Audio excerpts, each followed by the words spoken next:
Welcome back. First up, inflation has dropped for the 11th consecutive month in November 2025, easing to 6.3% from 8% in October. The decline was driven by sustained reductions in both food and non-food inflation. This according to the latest figures released by the government statistician Dr. Alhassan Idrisu Inokwa.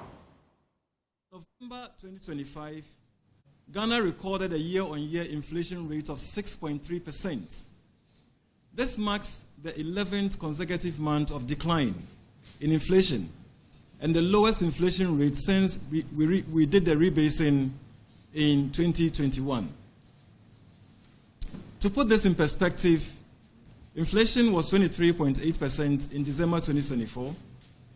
So in less than a year, inflation has dropped by 17.5 percentage points.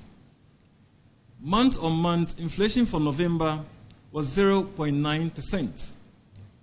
This indicates that although prices increased between October and November, the increase was quite moderate and consistent with the broader slowdown in inflation that we have observed throughout the year. Ladies and gentlemen, let's now look at the November 2025 inflation by components. And here, I want us to start with food and non-food inflation. Food inflation fell to 6.6% in November 2025 from 9.5% in October. That's a significant drop of almost 3 percentage points in just 1 month.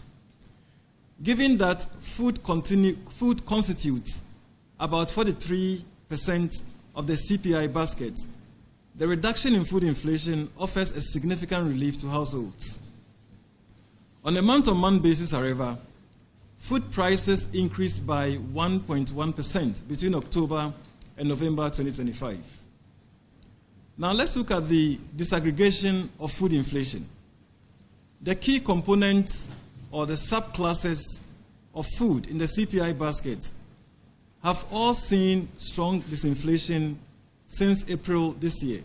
For example, if we take the inflation for vegetables, tubers, plantains. And that was the government statistician addressing the press earlier. Now, electricity and water tariffs will see one of their biggest jumps in recent times starting January next year following the new multi-year tariff review order. Here's more in our report. Under the current proposal, electricity tariffs will go up by 9.86% and water will be adjusted by 15.92%. And all these tariffs are expected to take off from January next year. The Public Utilities Regulatory Commission argues that this is part of the multi-year tariff review and is expected to deal with issues of long-term investment needs of these companies, especially when it comes to attracting fresh capital. Out of these tariffs follows months of stakeholder engagement with all the players in the industry. The increment is across board and will affect all categories of users in the country. The Commission has also revealed that these tariffs remain in force from next year to 2030. Now, despite rolling out this multi-year tariff review, the Commission will also press ahead with the quarterly adjustment into the tariffs. Already, some industry watchers are worried about the impact of this development on the cost of doing business and inflation, which is currently in the single band. Well, Executive Director of the Center for Environmental Management and Sustainable Energy, Benjamin Isia, joins me on Zoom to discuss this. Good afternoon to you. So are these cost drivers justified? Do you believe the new rates will meaningfully improve reliability and efficiency in Ghana's power sector? Not entirely, because our argument must be based on history. There are several times since 2018 we've had some of these multi-year tariff operations, yet system losses are still high. We've had in 2022 increased electricity tariff based on this multi-year tariff adjustment, yet we've realized that system losses as well as some frivolous procurement have been done. So it is not entirely true that we should continuously adjust these capital expenditure upwards as well as operational expenditure upwards, thinking that these will inure to the benefit of these utilities. They've never inured to their benefit because they continue to operate at suboptimal levels or inefficient levels that goes to harm the electricity end user. Well, while we think about getting, for instance, ECG to operate very well, what long-term strategy would you recommend to stabilize the costs as well that will keep them running? I think the challenge with ECG and other utilities has to do with the governance structure.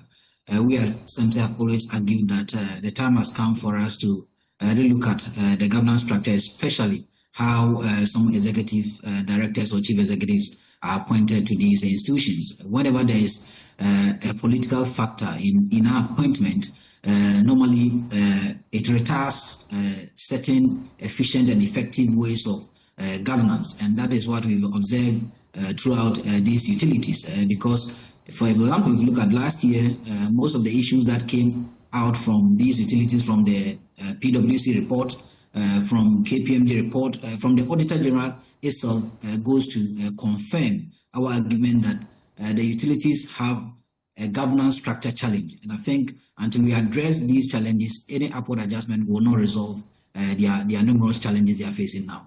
Yeah, well, your center has released your review of the 2026 budget on the energy sector. Talk to us about your assessment. So if you look at the energy sector, I think 2026 looks quite brighter compared to the 2025 because of the allocations of certain huge amount of resources to the Ministry of Energy and Green Transition in excess of about 2 billion Ghana cedis. That shows that I think government is committed to ensuring that electricity is expanded, or accessibility is expanded across every household or every end user across the country. And that shows that government is willing to make electricity very accessible to every person in Ghana. And also it comes to not only from the demand perspective, but it also comes to the supply perspective, where government also wants to expand generation through the use of natural gas. These are critically explained in the budget, and that ensures that government in future is looking at expanding our generation. Our challenge with the budget has to do with the source of revenue for these two mega projects. Mm-hmm. The GPP2 there was no specificity with respect to how we are going to fund it. Whether it is going to be funded by GOG, or we are going to get funds from development partners, or there's going to be a private-public partnership in terms of establishing this particular project, was not specified in the budget. Two also has to do with the thermal plant. I think government also wants to begin the construction of 1,200 megawatts of thermal infrastructure. There was no also mention of the source of revenue for this. I think what we have taken from the government perspective is that it's likely going to be funded by our oil revenue, especially that goes to the petroleum funds, or the Ghana Petroleum Funds. I think that looking at the volatile nature of oil prices, our dependence on this fund may not be able to construct these two mega infrastructure as proposed in the budget. So government must come clear. There should be that clarity on the source of funding for these projects. Now, lastly, if you also want to increase accessibility in terms of distribution, where every corner of this country is going to get access to electricity, where the plan is that within the 24-hour economy framework, there will be digital hubs across the country, where there will be infrastructure zones or economic zones across the country, must be built on a modernized transmission system. As we speak, our transmission system lacks the robustness to be able to distribute or transmit this energy needed for this infrastructure development. That is why till date, the infrastructure in the country, or in terms of industrialization, has not been spread across. Most of our industrial policies or industrial institutions are located down south because of the lack of set huge transmission to be able to transmit this huge power, especially in the OT region, which still has 69 kilovolt in terms of transmission. So we need to also modernize our transmission system to be able to absorb the new base load that, or the new generation that we want to embark on. And until we do that, I think the work will not be effective, and the work will be incomplete. Yeah, I may have missed that. I just want clarity on the recommendation you make for funding of some of the energy sector projects where we are concerned about where the monies are going to come from. Yeah, yes, I think that there are two scenarios we can look at. I think, and that must be clearly specified. One is that whether it is going to come from private sector or private and public sector, or whether the GOG is going to get alternative ways of funding it and not dependent on oil, which has been quite volatile in recent times. And I don't think oil prices are likely going to peak. They are still going to fall within $62 to $65 per barrel. And our budget should not be dependent on that, especially when we're going to establish these huge mega projects. So our argument is that government must come clear on the source of funding, because oil proceeds will be inadequate to fund these two, GPP2, and also the thermal infrastructure that we propose in the 2026 budget. All right. Thank you so much, Benjamin Nsia, Executive Director, Center for Environmental Management and Sustainable Energy. We'll keep looking through that report. We'll definitely reach out to you for some more discussion on that. Appreciate it. You're watching The Marketplace. We're taking a short break. We will be right back. Back to The Marketplace, and let's talk tech. Well, as Ghana heads into the festive season, businesses leveraging technology see a surge in sales, especially around events like Cyber Monday. But with these opportunities come risks for consumers. Today, we want to explore how companies can maximize profits while shoppers stay safe from scams and overspending. Joining me is lead for Eyes of Africa, Henry Kobler. It's been a minute. Hi, Henry. Well, so with events like Cyber Monday kicking off the festive season, how can Ghanaian businesses leverage technology strategically to boost their sales and reach more customers? Thank you very much, Daryl. So I think that within this period, it's a very fine balance when it has to be with either businesses maximizing profit or customers also making the best out of the season. And generally, it comes in as companies that are more strategic relatively now gets to show themselves to these customers by providing the best of product and then best of cost in itself. I mean, there's general surges when it comes down to purchases, because there are quite a lot of people that would virtually be saving for some of these things. And so for me, it's a general surge. And so it's more of who takes advantage of it, and how you take advantage of it is more through technology.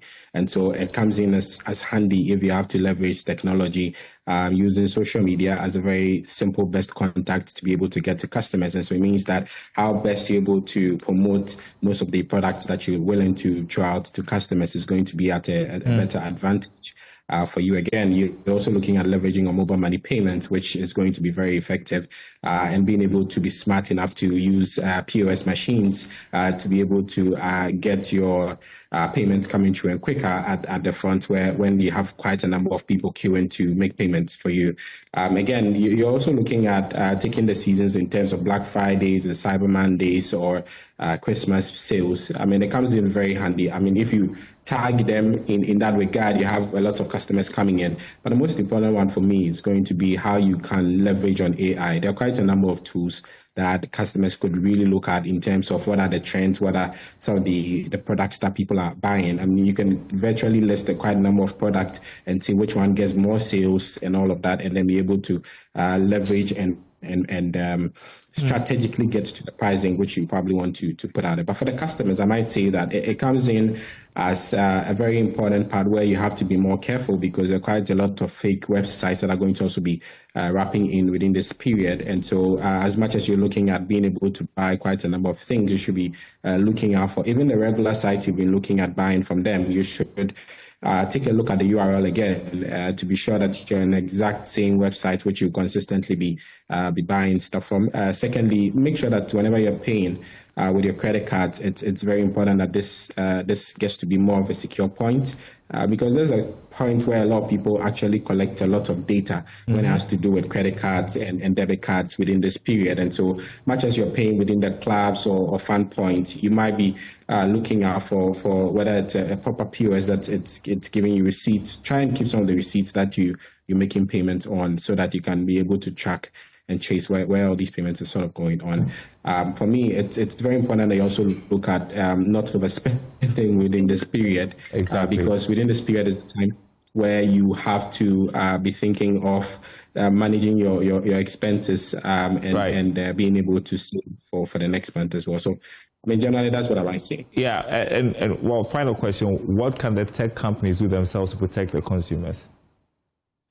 I think that ensuring that security is on the forefront of these payment points is very important. I mean, whenever you're deploying any payment system, make sure that payment system has security, SSLs and encryptions available for you. It sort of helps you to be able to keep your customers in check.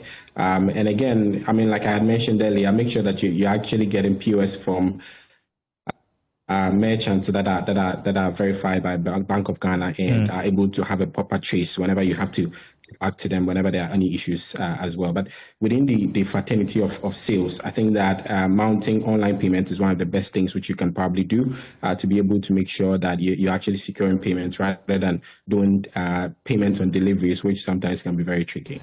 Henry Cobbler, good to see you, lead for Eyes of Africa. Appreciate your time on the marketplace. And that's our program, everyone. More news on our website, myjoyonline.com/business. Head there for the day's latest stories. My name is Darryl Powell.